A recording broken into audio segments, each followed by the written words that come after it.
Hello guys, I am show you how to do soldering. तो इसके लिए आपको चाहिए कुछ सोल्डरिंग, एक सोल्डरिंग मशीन्स और उसके साथ एक ग्लू जो 10 रुपीज़ तक की मिल जाती है। और इसके साथ साथ आपको चाहिए कुछ वायर, सोल्डरिंग वायर्स। इसको प्लग में लगा देंगे।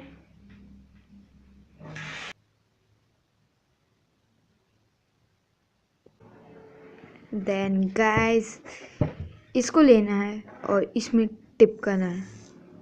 एक स्ट्रिंग सी आवाज़ करेगा और फिर उसके बाद हमें ये वायर लेना है और इसको पिघलाना शुरू करना है।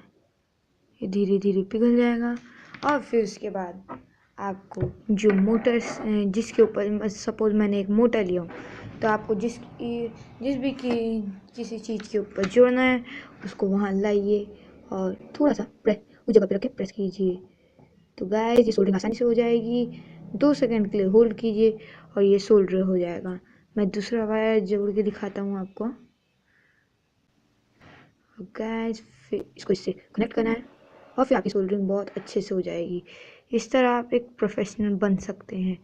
तो like my channel and do not forget to subscribe my channel. Thank you.